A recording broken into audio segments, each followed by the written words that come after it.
What's up, everybody? What's up? Welcome to Fake Plastic Treefingers, the podcast about all things Radiohead. In this episode, we're going to be discussing Radiohead's fifth album, Amnesiac. Amnesiac. Yes. The sequel to Kid A. Sequel or companion album? Yeah, I guess I'd call it more of a companion album. But do you think that the A in Kid A is meant to refer to Amnesiac in some way? I think so. Yeah, I think it does, especially since Kid A has some lyrics that refer to this album. Like the bit about trapdoors in Limbo's referring to Pulk revolving doors. Yeah. Well, let's see what we think after we explore the whole album, right? We'll look back towards the end and kind of give our current assessment and talk about some of the themes we saw that emerged throughout the record. So just the facts, you can pretty much go back and watch our Kid A episode for the just the facts section. It's pretty much the same. So recorded from January of 99 to April of 2000. Did that go a little further? No, April 2000. Yeah. Okay. Yeah. Same. And then released on the 30th of May 2001. So about half a year. Yeah, about let's see, May is and then October, so that's like 7 months. It's about 7 months between the two. So yeah, I mean, really, Amnesiac was the companion piece, right? It was you could call it a sequel, you can call it a companion piece, whatever. Well, I think something that a lot of people call it like a B-sides album to Kid A, which I don't understand at all, because sonically, these albums have nothing in common besides the fact that they're both electronic mostly. Because Kid A is much more atmospheric. Whereas this one is much more claustrophobic, So I don't understand the B-sides, argument, but I mean, I think it's lyrically it's a companion to Kid A. I agree. I think that's a bad way to refer to it. It's not a B-sides album. A B-sides album is literally a collection of B-sides. Radiohead has B-sides albums, right? Like they have In Rainbows. Rainbows. In Rainbows CD2. They also have like, what am I thinking of? It's the Airbag. Airbag, How Am I Driving EP, right? The Comlag EP, right? Those are B-side B-side albums, meaning they were a collection of B-sides released in other formats. That's not what Amnesiac was. Amnesiac, it's an album. No, like these songs had not been heard in any capacity before this album came out. And Tom York speaks of it as the it's kind of like the brother album, right? It's the companion album to Kid A. They go together. They recorded during the same time period, and there were B-sides. So that's the thing. Kid A did not really did not have any like singles released with B-sides, right? But then Amnesiac came out and there were singles that were released, right? Yeah, there was Pyramid Song, Knives Out, and I might be wrong. I might. It was, what was it? It was Pyramid Song, Knives Out. Well, those are the only two that were released as actual singles. Yeah, and then Life in a Glass House had like an extended version on the Pyramid Song. EP. Yeah, so there were, and then there were B-sides released on those two singles, right? And and those I'm really looking forward to talking about. I think there's some really good B-sides in that from this era. But this is not a B-sides album. Amnesiac is album number 5, right? Radiohead album number 5, and it deserves that status. And to your point, it's different, right? It's of the same era and it feels of the same era in a lot of ways, but it's also standalone, and the band intent is a standalone statement. So that all needs to be said. But let's make sure so those facts. This again, Nigel Godrich was their producer along with the band for this, and and it just came out of this era from early 1999 through mid 2000 where they just recorded a ton of music, right? And and this is what we got. So Hey, right now, hit that like button, hit that, drop us a comment below. Let us know, what would you call it? Is it a companion album? Is it a sequel? It's not a B-sides album, but if you think it is, then tell us why. And then hit that subscribe button for this channel. Please help us out. Hit that subscribe button. So, so my personal kind of memories of this record coming out. So we talked about, what a difficult record Kid A was for me and for a lot of Radiohead fans when it first came out. And to some extent, you're kind of like, is this some kind of a joke? And I think I didn't really like get it, but the band pretty quickly announced, that they were going to be released, that there was a lot of other music from this era, and that they were going to be releasing more music in just a few months. They were going to release another album, and that was like, okay, great. Okay. I bet what they did was they released their difficult album, and then they were going to release their, like, it's going to be like the Benz Part 2, right? Yeah. That's what we were all thinking. Yeah. And there were they had started to play concerts, like they had gone on tour for Kid A, and were already playing a lot of the songs that were going to be on Amnesiac at that point, right?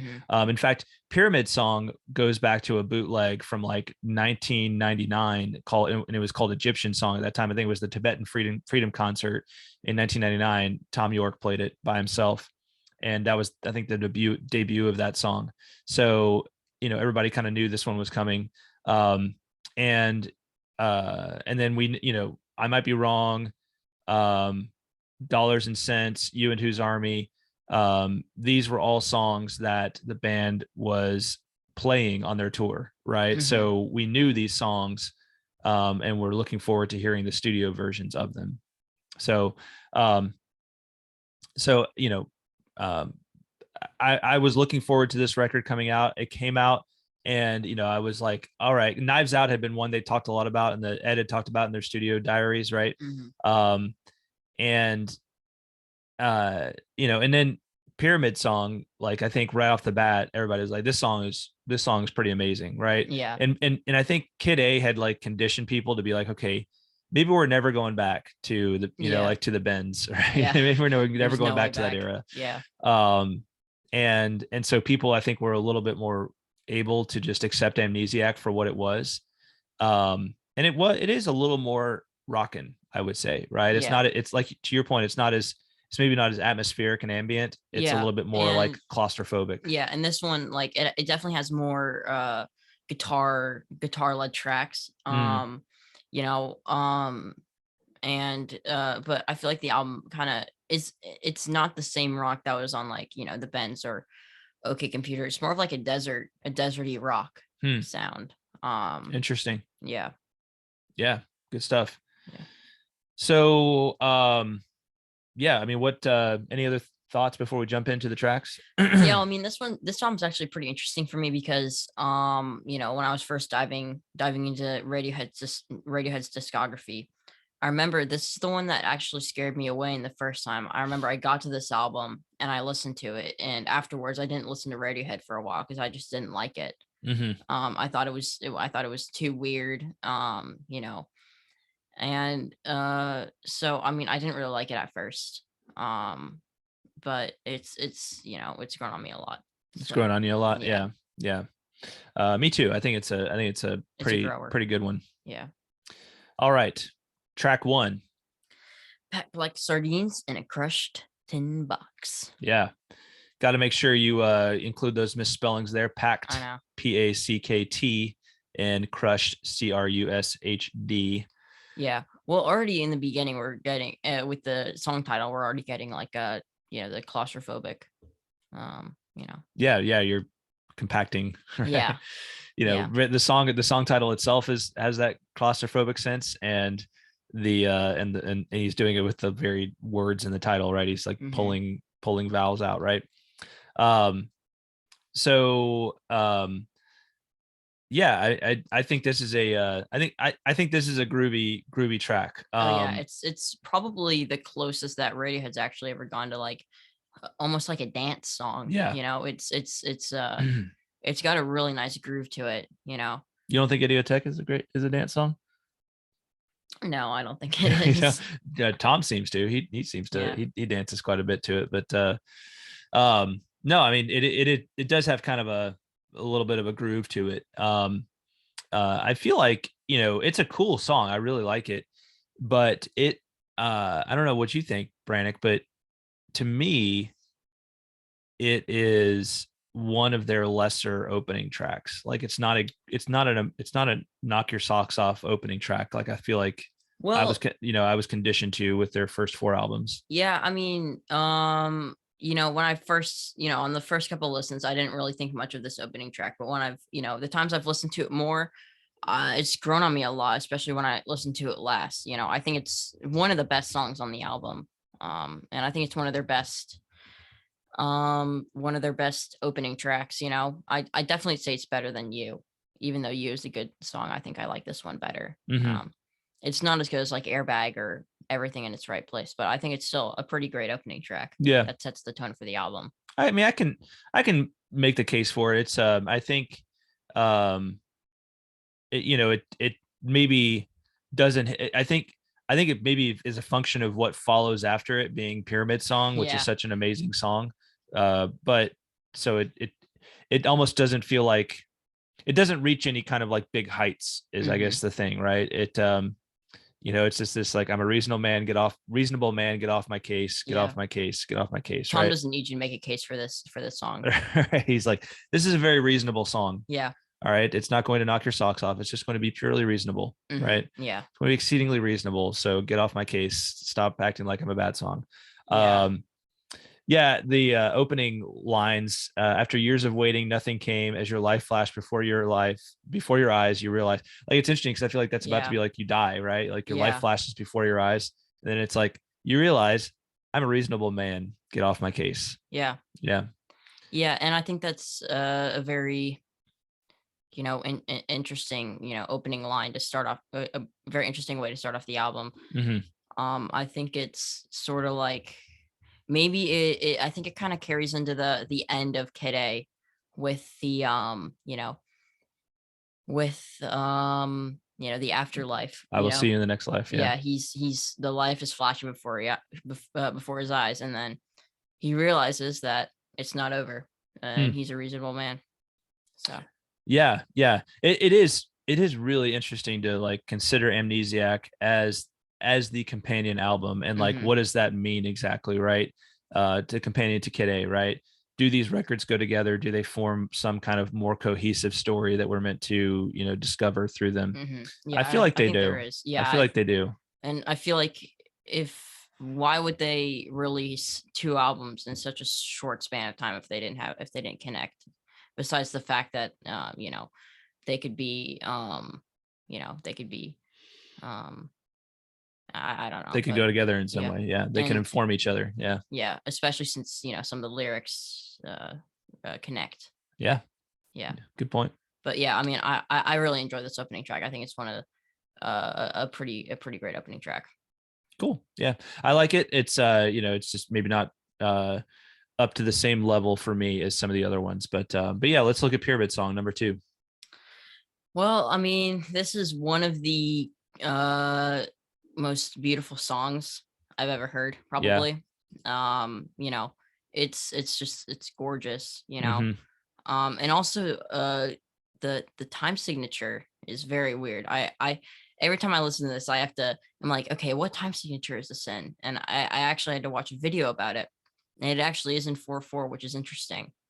But just the reason why it's so disorienting is because of each measure he adds the accent onto a different note, which makes it very disorienting. So that's interesting. Yeah. It looks like there's a good bit on in terms of like music theory associated with this song, and it's it definitely it's called Pyramid Song. It initially it was called Egyptian Song. It's just got a very it has a non-traditional feel, like non-traditional rock feel to it, but in a different way than what you would find on Kid A, right? It actually feels in some ways it's more jazzy. it's got like it almost feels like traditional according to another culture, you know? Yeah. And yeah, I mean, it's another interesting thing about this album is that it's, you know, the closest they've ever come to making a full-on jazz album, you know, because there's songs like this and then Life in a Glass House, and then there are jazz elements to all the other tracks. But yeah, I mean, it's a beautiful song. I love the shuffly drums. And yeah, I think this would be one, you know, you're a drummer, it'd be an interesting one, I think, for you to try to learn to play on drums, right? It would be fun. Yeah. But I think it's such a cool, like, it has a really interesting video associated with it, but it I think it just is a well structured song. It it just builds really well. The arrangement is magnificent, and it sounds the most worthy of all of the tracks of this era. I feel like, of this like quality of dreaminess, right? That I think they were going for in a lot of their music. I think it probably rivals like How to Disappear completely, right? Yeah. In that regard, right? You know, these two songs are maybe two of the most beautiful songs of this era, two of the most beautiful songs that Radiohead wrote. So yeah, and the lyrics on the song are very interesting. You know, I've always thought that one line, you know, a moon full of stars and astral cars, all the things I used to see, is very, you know, very interesting. You know, yeah, it's mostly just one repeating verse throughout the whole throughout the whole song. Well, and I feel like what we had, you know, it gets into this you know, this idea that I think they're doing all throughout this record is like, or you know, throughout Kid A and Amnesiac, is they're like they're almost like questioning what is reality, right? Yeah. You know, they're getting deeper into you know, into these sorts of questions that, you know, you like pull, you know, you're kind of pulling back the veil a little bit and trying to find out what's behind it all, right? So it's a very like very spiritual song too, and which is not something I feel like Radiohead really did a lot of, like didn't go overtly in that direction before, right? They didn't go like in a direct way address those kinds of things before. I feel like maybe with the exception of being Street Spirit, but I think they do that again here, right? Like they're just kind of pulling back the veil, like what is it that's behind all of this stuff we see, what's going on behind it all, right? So very cool track. All right, track 3. Pulk Revolving Doors. Yeah, this is a weird one. Yeah. You know, and it's probably the most electronic song on here. But it's a very different electronic than what was on Kid A. It's again more claustrophobic. And yeah, and the lyrics on here are very interesting as well, you know, mostly just the last line where he talks about the trapdoors, which ties into, you know, in limbo. But yeah, I mean, it's a pretty cool song. Yeah, I really I've this one has been one I've grown to appreciate a lot over the years. I think it's just a really interesting song. I think the the like strange spoken lyrics that go over it are almost like, I think they play a big part. But I think if you listen closely to them, like the music itself is really the like, you know, however it was created is really interesting in the background, right? Like kind of the way it just kind of rises and falls and has like kind of these other ambient things going on in it. This one is a, you know, I guess maybe it's the Kid A of this album, right? Yeah. You know, it's just a little bit like what's going on here. And I feel like it's the one where if they, you know, I don't know if they ever played it live, but if they did, I think it would be like pretty exciting for people. You know, it's like, you know, you couldn't really,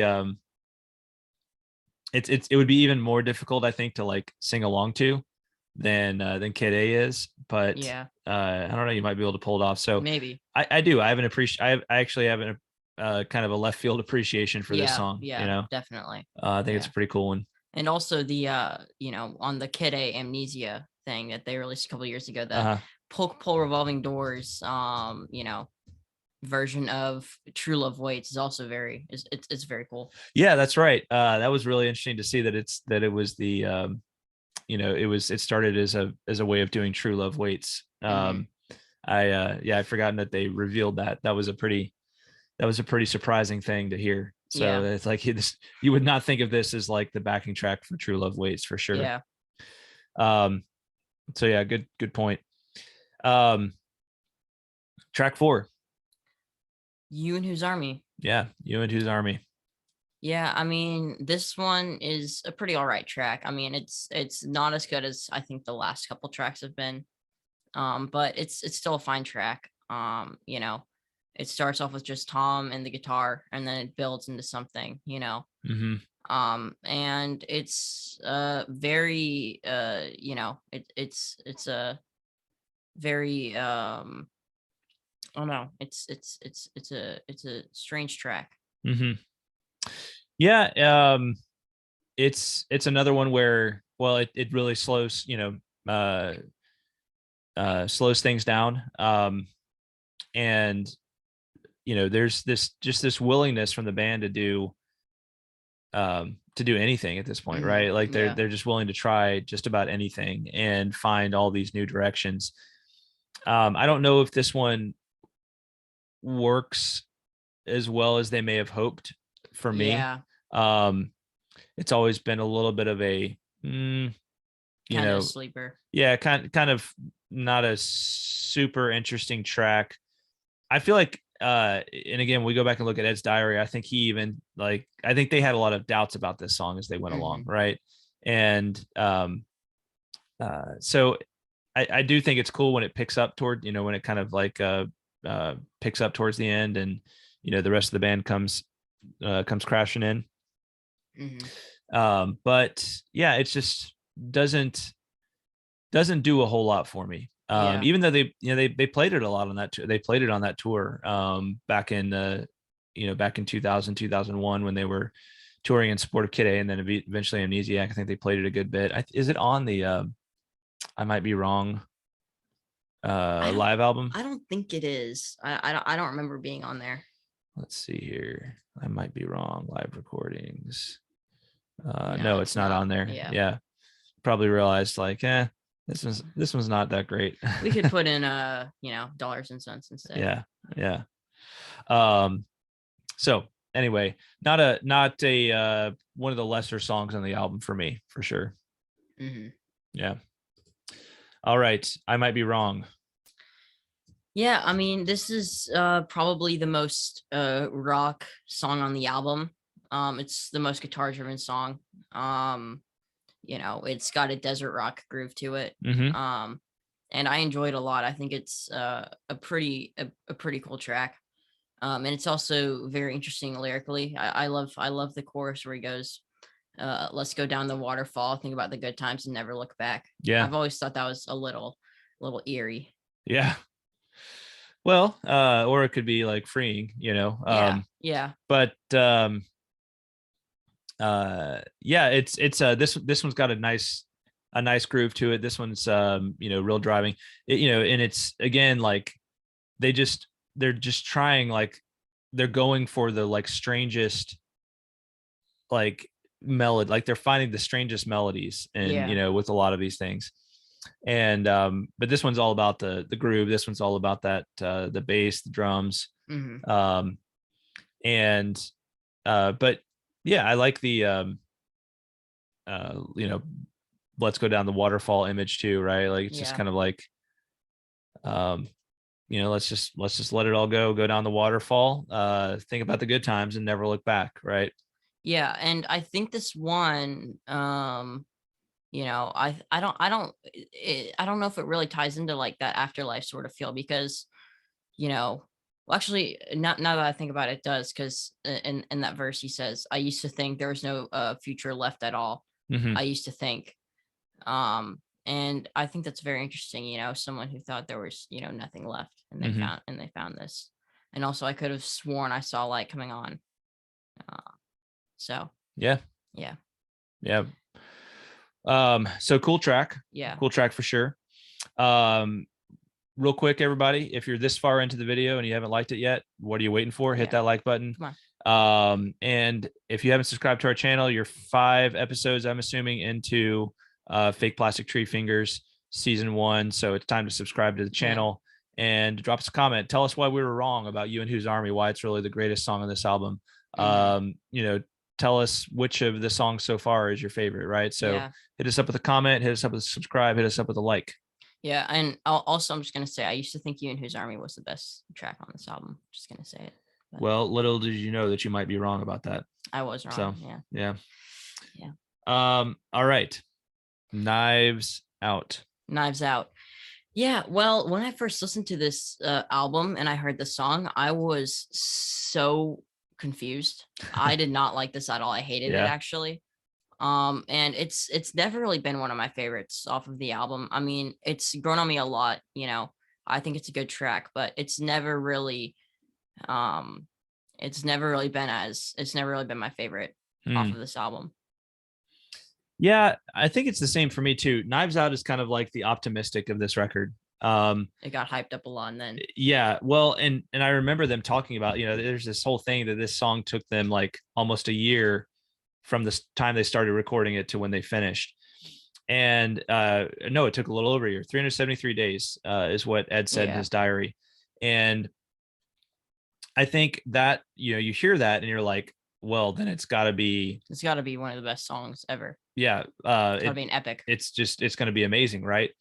And it just didn't really do a whole lot for me. It's so it's kind of like Radiohead had they're like, we're going to blow all of your expectations about what rock music is and about what we are as a band.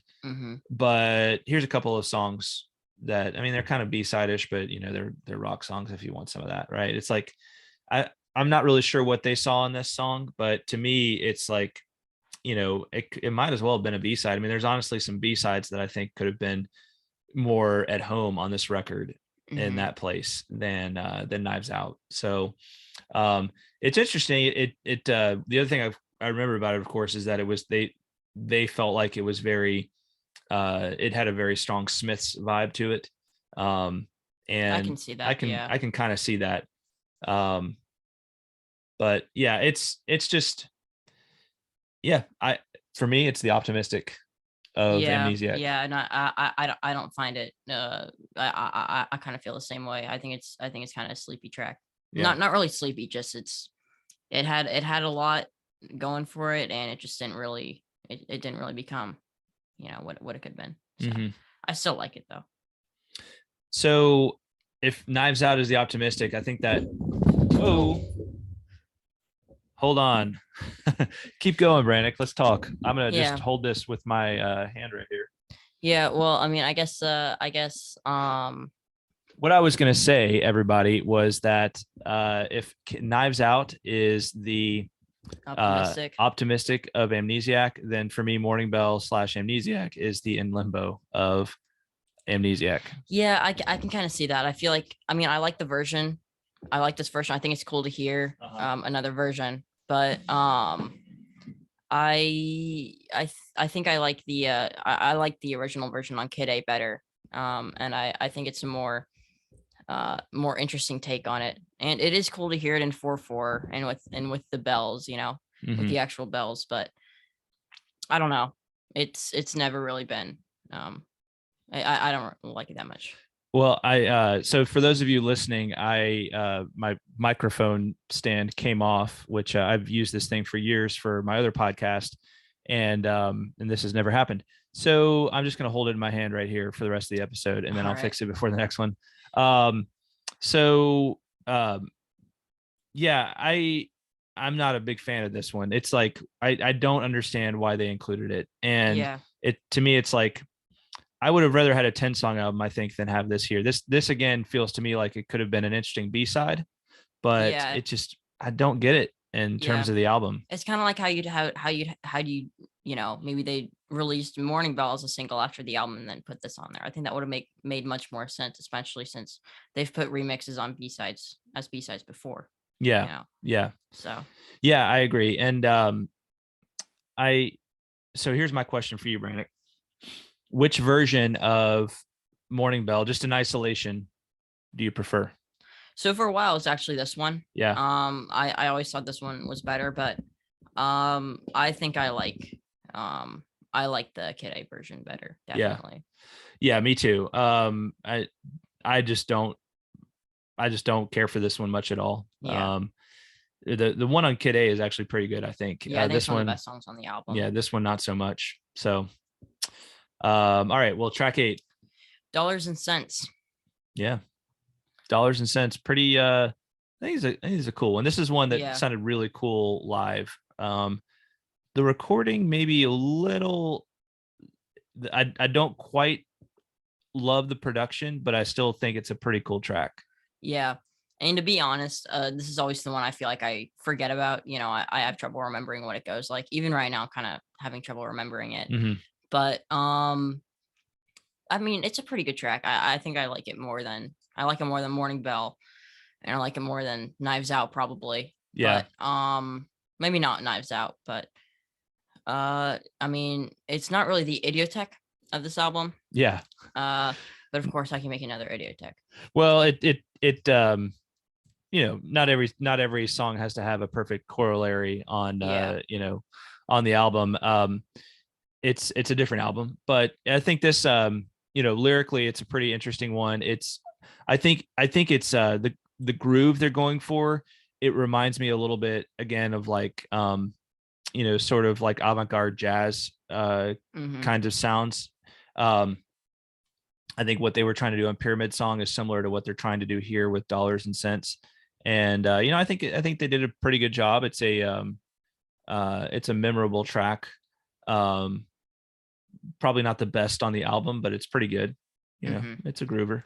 Yeah. So yeah, I think it's a pretty good track. Yeah. Hunting Bears, track 9. Well, I mean, I guess this is somewhat of like the Treefingers, but it's not as good.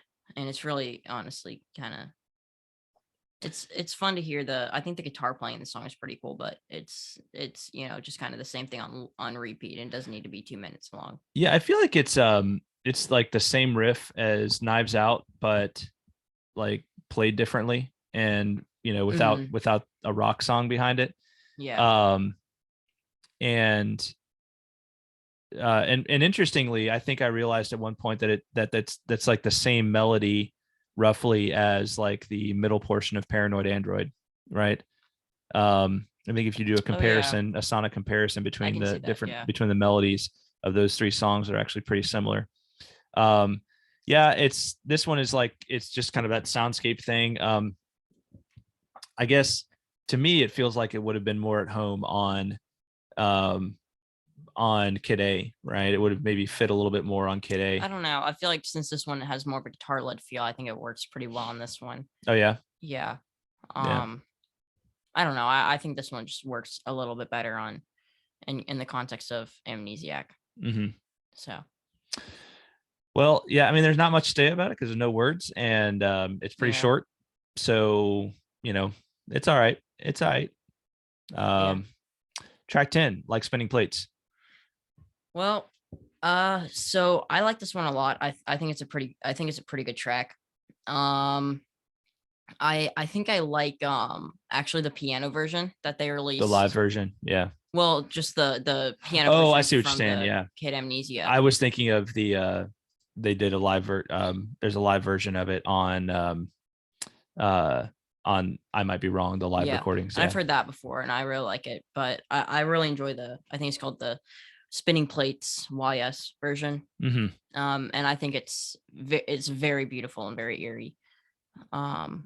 So this one surprisingly was like one of my favorite tracks on the album. I remember hearing it at first and kind of like, oh, here they go with more crazy experimentation, and over time you kind of realize like this is a really beautiful song. Mm-hmm. It's unconventional for sure, but it's one of the better songs on the album. Mm-hmm. One of the top songs on the album for sure. It is, I believe it is they basically created it as a backward, like playing the I Will backward, so I Will is a song that shows up on their next album, Hail to the Thief, but it comes from this era. And I believe they were they were playing, like they played it backwards, sampled it backwards, and that's how they came up with like the the basic kind of backing melody. It's hard for me to hear that, but like just to kind of envision that, but I take them at their word that that's what that's the case. So I mean, they wrote it, so well, yeah, it's just interesting to me to think about, like, what did it sound like in the forward version, I guess. So yeah. So pretty good track. Yeah. And then lastly, Life in a Glass House. Well, this is the most jazz song they've ever written. Yeah. And it's very good. I love the song a lot. It's I love how it just starts off with piano and then the horns come in, and and everything just comes in, and it feels very, it's very good. Yeah. This one was this was actually one that we knew a little bit about before even Kid A came out, right? Because there was a little snippet of it in Meeting People is Easy. And so but it was like kind of a Tom playing like a sound check, playing it on acoustic. So I think probably that's what something like that what we were expecting. And but this was a cool arrangement for sure. Yeah. It was again different. They were going for something jazzy. So we really do see like the diving into jazz. Like if Kid A is very into the like electronic music, this is very like into the jazz. It still sounds dystopian, but but it's all, like you said, it's all about the claustrophobia, right?